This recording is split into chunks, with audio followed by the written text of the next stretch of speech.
যুবককে যৌবন যে উদ্দেশ্যে দিছেন, যুবক যৌবন তো পায় বটে, কিন্তু উদ্দেশ্য পুরা হয় না।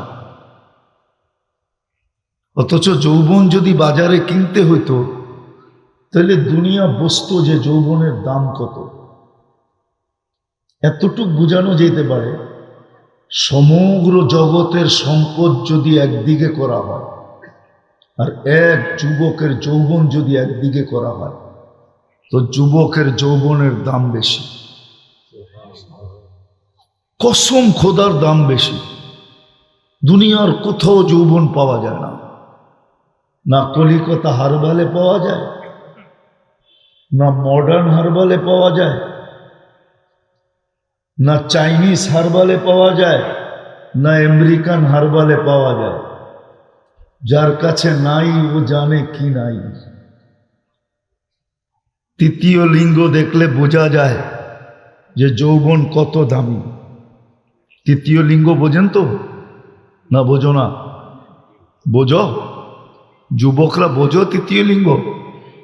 তৃতীয় লিঙ্গ দেখলে বোঝা যায় যৌবন কত দামি। ওটা না পুরুষ না নারী, আল্লাহ বানায় রাখছে শুধু আমাদেরকে বোঝানোর জন্য। তো যুবককে যে যৌবন দিছেন যেই উদ্দেশ্যে, উদ্দেশ্য পুরা হয় না। দিছেন তো এত দামি রত্ন, যেটার তুলনা করা যায় না যে কত বড় দামি জিনিস যুবককে দিলেন। শুধু শুধু তো আল্লাহ যুবকের কানে ডেলি ধ্বনি দেয় না।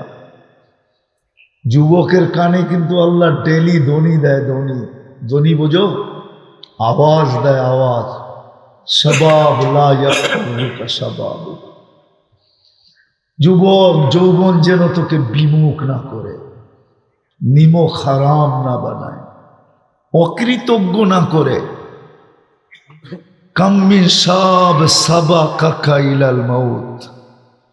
কত যুবককে তো আমরা যৌবন সহ কবরের কোলে শোয়ায় দিছি।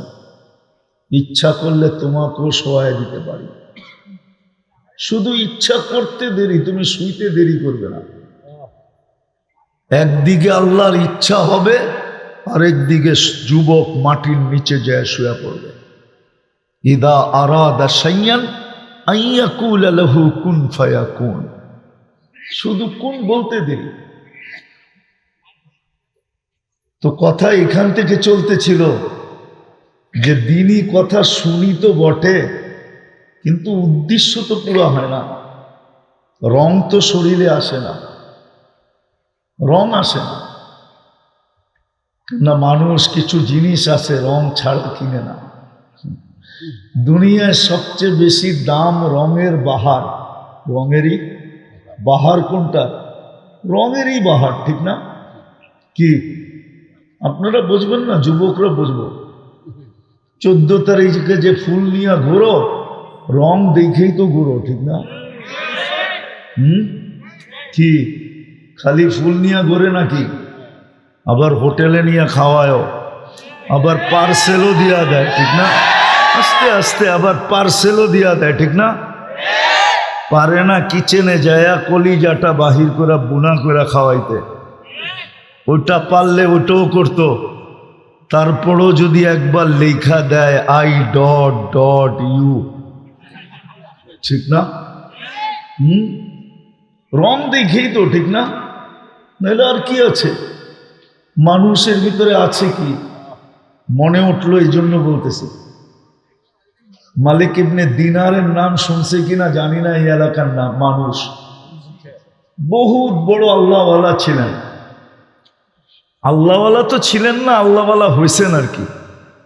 মালিক ইবনে দিনার, তো ওনার জমানার বাদশাহ ছিল ইয়াজিদ বিন মুহাল্লাব। একদিন বাদশাহ বাহির হইতেছিল সৈন্য সামন্ত নিয়া, তো মালিক ইবনে দিনার উপরে দাঁড়ায়া বাদশার দিকে একটু বেকা বেকা চোখে দেখতেছিল। বেকা বেকা বোঝেন না? একটু কিটি সাইজের চোখে দেখতেছিল। বাদশার চোখে যখন পড়া গেছে, তো বাদশাহ ডাকছে, ওই এদিকাও। যখন আসছে, কয় তুমি কি আমাকে চিনো না? তুমি কি আমাকে চিনো না? আমি তোমার চেয়ে তোমাকে বেশি চিনি। বড় কঠিন কথা, তোমার চেয়ে আমি তোমাকে বেশি চিনি। কিন্তু বাদশাহ প্রতাপশালী ছিল, বেয়াদব ছিল না। বাদশাহ বলতেছে এটা কি করে হয়, তুমি আমাকে আমার চেয়ে বেশি চিনো? তো বলছে শুনবে, বলছে বলো। বলছে আমা কানা আউয়ালুকা নুতফা, তো শুরুটা একটা বীর্য ছিল না? ইয়াজিদ বিন মুহাল্লাব বলতেছে বালা, অবশ্যই আমি তো একটা বীর্য থেকে তৈরি। আখেরুকা জিফা, মরার পরে কি তুমি ফুলন্ত ফাটন্ত দুর্গন্ধময় একটা লাশে রূপান্তরিত হবে না? বলছে বালা, অবশ্যই তো। বলছে তার মধ্যখানে বাইনাহুমা তাহমিলু কাদিরা, এর দুইয়ের মাঝে তুমি আর আমি পেশাব পায়খানার একটা বস্তা। পেটে কি? আরে বলেন না বাঞ্ছারামপুরের মানুষ, কি পেটে? একটা বস্তা না এটা? টুকরি না? টুকরি চেনেন? হাজি চিনেন? হাজি যেটার ভিতরে ধরে নেয়, বাজারে কলা সলা নেওয়া যায়, ওটারে কি বলে আপনাদের বাঞ্ছারামপুরে? টুকরি। তো ইয়াজিদ বিন মুহাল্লাব বলতেছে ওয়াল্লাহি আরাফতানি ইয়া শাইখ আক্কা, তুমি আমারে চিনছো, এই চামচগুলো আমারে একটাও চিনো না। ও যুবক, একটু ভাবো না, ছিলাম কি তুমি আর আমি? এক ফোঁটা পানি তো ছিলাম। আজকে তো রং দেখা তোমার পিছে কেউ দৌড়ায়, তুমিও রং দেখা কারো পিছে দৌড়াও। নারীর পিছে পুরুষ দৌড়ায় কেন? রং দেখা। পুরুষের পিছে নারী দৌড়ায় কেন? রং দেখা। রং কে লাগাইছে? নাইলে তো পানি, দুর্গন্ধময় বিদঘুটে পানিই ছিলাম। এই জন্যই তো আল্লাহ বলতেছেন আমা কুনতা বিশাই। মানুষ, যুবক যখন গৌরবে ফাটতে থাকে, পুরুষ যখন গৌরবে ফাটতে থাকে, নারী যখন নারীত্বে ফাটতে থাকে, ফাটা বোঝেন তো, অহংকার করতে থাকে, তখনই আল্লাহ বলে আমা কুনতা মা আম্মাহিনা, তোর কি মনে পড়ে না তুই যে একটা পানির ফোঁটা ছিলি, দুর্গন্ধময় বিদঘুটে দুর্গন্ধময়, মা আম্মাহিনা, নিকৃষ্ট পানির ফোঁটা ছিলি। ফমান যা আলাকা দামা, তোকে রক্তে রূপান্তরিত কে করলো? ওমান যা আলাকা মুদগা, তোকে রক্তের পিণ্ডতে রূপান্তরিত কে করলো? ওমান যা আলাকা এদামা, তোর কঙ্কালটা কে তৈরি করলো? ওমান কাসা আলাইহি লাহমা, এর উপরে সুন্দরভাবে চামড়ার আর গোশতের আবরণ কে চড়ায় দিল? আমা কুনতা সগীরা, তুই কি ছোট ছিলি না? ফামান কাব্বারা, তোকে বড় কে করলো? আমা কুনতা দাঈফা, তুই কি দুর্বল ছিলি না? ফামান কাওয়াকা, তোকে সুঠামত্ব কে দিল? আমা কুনতা জাহিলা, তুই কি মার পেটের থেকে অজ্ঞ আসিস নাই? ফামান আল্লামা, তোকে শিক্ষা কে দিল? আমা কুনতা মিসকিনা, তুই কি মার পেটের থেকে অসহায় আসিস নাই? কেমন অসহায়, চিত্রটা একটু তুলা ধরি, দেখি বুঝে আসে কিনা। আল্লাহ বলে কেমন অসহায় ছিলি তুই। ফালা আলাকা সিন্নুন তাক্তা, দাঁত তো তোর ছিল না, কাটবে কোত্থেকে? ফালা আলাকা লিসানুন তান্তিক, জিহ্বা তো ছিল, বাকশক্তি তো ছিল না। ওয়ালা আলাকা উদুনুন তাসমা, কান তো ছিল, শ্রবণ শক্তির কার্যকরিতা তো ছিল না। ওয়ালা আলাকা আইনুন তানদুর, চক্ষু তো ছিল, দৃষ্টি শক্তির কার্যকরিতা তো ছিল না। ওয়ালা আলাকা আকলুন তুমাইয়িজ, মগজ তো ছিল, ভালো মন্দ কি কি জিনিস তুমি বুঝতে না। ওয়ালা আলাকা কলবুন তাতাফাক্কার, দিল তো ছিল, চিন্তা কি জিনিস তুমি জানতে না। ওয়ালা আলাকা ইয়াদুন তাফতিশ, হাত তো ছিল, ধরার ক্ষমতা তো ছিল না। ওয়ালা আলাকা রিজলুন তামশি, পাও তো ছিল, চলার ক্ষমতা তো ছিল না। এটা তো অসহায়ত্বের চিত্র। আলাইসা কাযালিক, আল্লাহ বলে এরকম কি ছিল না? এরকম কি ছিল না? না ছিল না? হ্যাঁ, রংকে চড়াইছে, যুবককে যৌবন দিয়া রংকে সাজায় দিছে, রংকে ভরা দিছে। পুরুষকে পুরুষত্ব দিয়া কে সাজাইল? নারীকে নারীত্ব দিয়ে কে সাজাইল? জীবন তো চলে যাইতেছে, কিন্তু এখন পর্যন্ত তো রং আসে না, উদ্দেশ্য পুরা হয় না। আমি কথা আগে নিয়ে চলতেছি, আগে নিয়ে চলতেছি। শুনতে শুনতে তো কম শুনলাম না, কিন্তু যুবকের যৌবনের উদ্দেশ্য পুরা হইল না, নারীর জীবনের উদ্দেশ্য পুরা হইল না, পুরুষের জীবনের উদ্দেশ্য পুরা হইল না। উদ্দেশ্য ছিল এই ছোট জীবনটা যেটা আল্লাহ আমাদেরকে দিছেন 60-70 বছরে, বেশি না। এই উম্মতকে বেশি দেন নাই, ভালোবাসেন দেখা বেশি দেন নাই। ভালো যদি না বাসতেন এই উম্মতকে, উম্মতে মুহাম্মদ সাল্লাল্লাহু আলাইহি ওয়াসাল্লামকে যদি আল্লাহ ভালো না বাসতেন, তাহলে আমাদেরকেও 1000 বছর দিতেন, 800-900 বছর দিতেন। কেন দেন নাই জানেন? ভালোবাসার পাত্রকে বেশি খাটানো ঠিক না। ভালোবাসার পাত্রকে বেশি খাটানো সমচিন না। ভালোবাসার পাত্রকে বেশি খাটানো যায় না। ছেলে যখন একটু বড় হয় আর কর্ম শুরু করে, তখনই মা বাবাকে বলে আর যাইতে হবে না দোকানে, বাবাকে বলে আর দোকানে যেতে হবে না, আর কাজ করতে হবে না, বহুত খাটছো আমাদের জন্য, আমরা বড় হয়েছি না, বাড়িতে বল কি লাগবো খালি বলো। আবার বাপ যখন দেখে যে ছেলে ঘাম ঝরাইতেছে গরমের দিন, তো বাপ আর সইতে পারে না, বলে বেটা আমি তো এখনো জীবিত আছি, তুই ঘাম ঝরাবি কেন? ঠিক না? এই উম্মতকে আল্লাহ ভালোবাসে, এই জন্য 60-70 বছর দিয়েছেন, নইলে আমাদেরকে 1000 বছর খাটাইতেন। যাদেরকে 1000 দিছিলেন ওরা 1000 বছর খাটতে হয়েছে। আমাদেরকে বলছে 60-70 বছরে খাটলেই চলবে। এটা আমি ভুল বললাম না, না, আমি দিতেছি আপনাকে সলিউশন, এটাও ভুল। 60-70 বছর দিয়েও আল্লাহ ভাবছে মনে হয় বেশি খাটায় ফেললাম কিনা, তো প্রথম কমায় দিছে 15 বছর মাফ। যতদিন পর্যন্ত প্রাপ্ত বয়স্ক না হবে কলম তার বিরুদ্ধে যাবে না, নিষ্পাপের খাতায় লেখা থাকবে নিষ্পাপ, 15 মাফ। তারপরে যেটা বাকি রইল, আল্লাহ ভাবতেছে ভালোবাসার নিদর্শনের ভিতরে আঙ্গুল না উঠা যায়, আবার বন্ধুর উম্মত না বইলা ফেলে যে এখনো তো 45 বছর খাটতে হবে। আল্লাহ আবার কমায় দিছেন, যতক্ষণ ঘুমে থাকবে অতক্ষণ কলম তোমার বিরুদ্ধে যাবে না, এটাও মাফ। তো রইল কতটুকু? এই উম্মতকে আল্লাহ বেশি খাটাইতে চান না। জীবনটা বড় ছোট, গইরা যাওয়াই উদ্দেশ্য। আসল কথায় আসলাম, যুবকের যৌবন উদ্দেশ্য গইরা যাওয়া। কেমন গইরা যাওয়া এটাও আল্লাহ বুঝাইয়া দিছেন বিলকুল পুঙ্খানো। যুবক এতটুকু গড়তে হবে, যতদিন তুমি জমিনে থাকো তোমাকে দেখবো আর আমি বলবো লাউলা শাবাবা খুশা। এই যুবক যদি জমিনে না থাকতো, লাজাল তো সামা হাদিদা, তো আমি আকাশগুলাকে লোহার বানায় দিতাম, বল আরদা সাফসাফা, জমিনগুলাকে তামার, ওর রমা বল তোরাবা রমাদা, মাটিগুলাকে বালু, ওমা আনজালতু মিনাস সামাই কাতরা, আকাশ থেকে একটা বৃষ্টির ফোঁটানা, ওমা আম্বাত্তু মিনাল আরদি হাব্বা, জমিন থেকে একটা শস্যের দানা না, বল আনজালতু আলাইহিমুল আযাবা সাব্বা, একের পর এক আযাব দিয়া ধ্বংস করে দিতাম। কিন্তু যুবকগুলাকে দেখলে আর পারি না। যেই যুবক নিজের জীবন গড়া ফেলছে, জীবনকে যৌবনকে গড়ছে, ওই যুবকগুলো দেখলে আল্লাহ পারে না।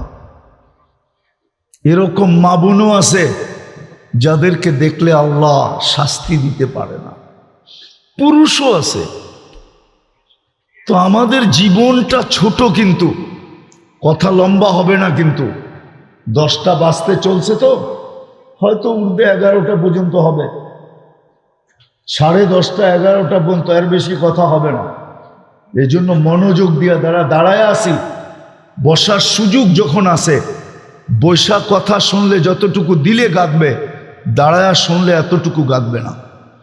আর দিনী কথার শোনার নিয়মও না, দিনী কথা বৈশা শুনো, যতটুক শুনি বৈশা শুনি। হ্যাঁ, ভালো না লাগলো আপনি উঠে চলে গেলেন, কোনো আপত্তি নেই আমার। কিন্তু যতটুক শুনি বৈশা শুনি, তো যেটা বুঝাইতেছিলাম, জীবনটা কিন্তু ছোট, আমাদের গোড়া যেতে হবে, কাটায় গেলে চলবে না। আজকে জীবন কাটতেছে, গড়তেছে না। যদি গড়া হইতো তাহলে আমি একটা উদাহরণ দিয়ে আপনাদেরকে দেখাইতেছি, একটা উদাহরণ। তাইলে মাগরিবে উপছে পড়া মসজিদে ভিড় হইতো। কি উপছে পড়া ভিড় বুঝেন? মনে হয় বোঝেন না। উপছে পড়া ভিড় বুঝেন কি? লোকে লোকারণ্য হইতো, ঠিক না? মাগরিবে আপনি বলতেন কেন? কেননা মাগরিব নামাজ পড়ার পরে যেই ব্যক্তি কারো সাথে কথা ব্যতীত 7 বার পড়ল আল্লাহুম্মা আজিরনি মিনান নার, আল্লাহুম্মা আজিরনি, আরে বলেন না, আজিরনি মিনান, আজিরনি মিনান নার, আজিরনি মিনান নার 7 বার পড়ল।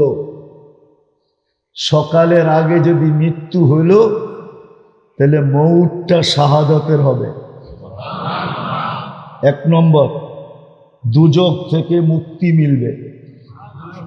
তো শাহাদতের মূল্যে আবার দুজকে যায় কোন দিক দিয়া?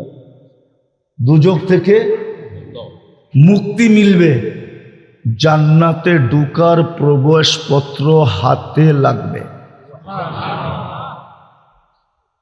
মাগরিবের পরে যে 7 বার পড়ে, তাহলে মসজিদে ভিড় হইতো কিরকম? উপছে পড়া ভিড় হইতো, ঠিক না? মানুষ ভাঙ্গা পড়তো। কিন্তু বলেন মাগরিবে কয়জন হয়? বলুক নাই গ্রামওয়ালা কয়জন হয়? মা বোনরা পর্যন্ত মাগরিবের নামাজের জন্য অপেক্ষা করত। আজান হইতে দেরি, মুসল্লায় বসতে দেরি করতো না, আর নামাজটা পড়া দোয়াটা পুরা করতে দেরি করতো না। কেননা সকাল পর্যন্ত প্যাক হয়ে গেল। যদি রাত্রে মারা যায় তাহলে শাহাদাতের মৌত মিলবে, দুজক থেকে মুক্তির পরোয়ানা মিলবে, জান্নাতে প্রবেশপত্র হাতে মিলবে। তাহলে ফজরে মাগরিবে উপছে পড়া ভিড় হতো, জাগা নিয়ে ঝগড়া হইতো, ঝগড়া। মসজিদ এরকম থাকতো না, আরো বড় হয়ে যেত। দ্বিতীয় আরেকটা দেখাইতেছি, ফজরও ঠিক তেমনই ভিড় হতো।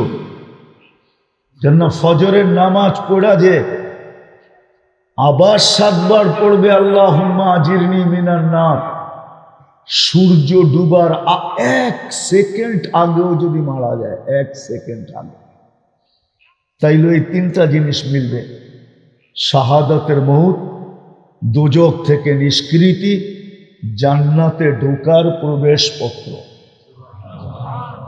তাইলে তো ফজরে জাগা দেওয়া যেত না। বলুক যদি এই মসজিদের ইমাম সাহেব থেকে থাকে, ফজরে কয়জন মুসল্লি হয়?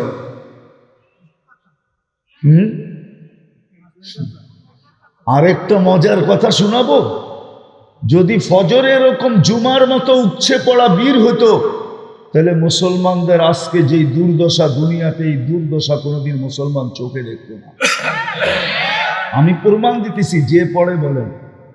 ইহুদিদের কিতাবে এখনো লেখা আছে, আমার কাছ থেকে ইচ্ছা করলে প্রমাণ নিতে পারে, নাম্বার সহ ব্যক্তি এখনো জীবিত আছে। ইহুদিদের কিতাবে এখনো লেখা আছে, মুসলমানের ফজরের জামাতে যেই দিন জুমার মতো উপছে পড়া ভিড় হবে, ওই দিন মুসলমানের বিজয়ের পালা শুরু হবে। এ ব্যতীত মুসলমান সারা দুনিয়ার মালিক হইল, বিজয়ের পালা শুরু হবে না, না, না, না। তাইলে মুসলমানের এই দুরবস্থা হইতো না। তো যেটা বুঝাইতেছিলাম, জীবনটা কিন্তু ছোট, গোড়া যেতে হবে। যুবকের যৌবনের উদ্দেশ্য হলো গোড়া যাওয়া, নারীর নারীত্বের উদ্দেশ্য হলো গোড়া যাওয়া, পুরুষের পুরুষত্বের উদ্দেশ্য হলো গোড়া যাওয়া। ছোট একটা জীবন দিছেন, গোড়া যাওয়া উদ্দেশ্য, কাটায় যাওয়া উদ্দেশ্য না। কিন্তু এটাও সত্য, এখানে তারও কারো থাকার অনুমতি নাই। থাকবে ওই কয়দিনই থাকবে যে কদিন এখানে লেখা আছে। এই জন্যই কোরআন বোঝায় লিকুল্লি শাইইন আজাল, প্রত্যেক জিনিসের জন্য সীমারেখা দেওয়া আছে। আপনার আমার পিঠেও সীমারেখা লেখা আছে, যদিও দেখি না, সীমারেখা লেখা আছে। কার সীমারেখায় কে কখন পা দিবে কেউ জানি না। সত্য এটাই। এই জন্য প্রত্যেক শ্বাসে শ্বাসে ফেরেশতা বলে আমসিক ও আতরুক, আল্লাহ বন্ধ করে দিব না খোলা রাখবো। প্রত্যেক শ্বাসে বলে, শ্বাসে যখন টানি তখনও ফেরেশতা বলে, যখন ছাড়ি তখনও বলে। 1,60,000 বার পার ডে বলে আমসিক আও আতরুক, আল্লাহ বন্ধ করে দিব না খোলা রাখবো। আল্লাহ প্রত্যেকবার বলে উতরুক ওয়ালি আবদি আজাল, খোলা রাখ, সীমারেখা দেওয়া আছে। যেদিন সীমারেখায় পা দিবে, যেই মুহূর্তে দিবে, যেখানে বৈশা দিবে, এমনকি নিজের প্রপার্টির ভিতরে বৈশাও যদি দেয়, নিজের বাড়িতে বৈশা, নিজের অফিসে বৈশা, নিজের মেইলে বৈশা, নিজের ফ্যাক্টরিতে বৈশা, নিজের আধিপত্যের ভিতরে বৈশাও যদি পা দেয়, দিতে দেরি, আমরা উঠাইতে দেরি করব না।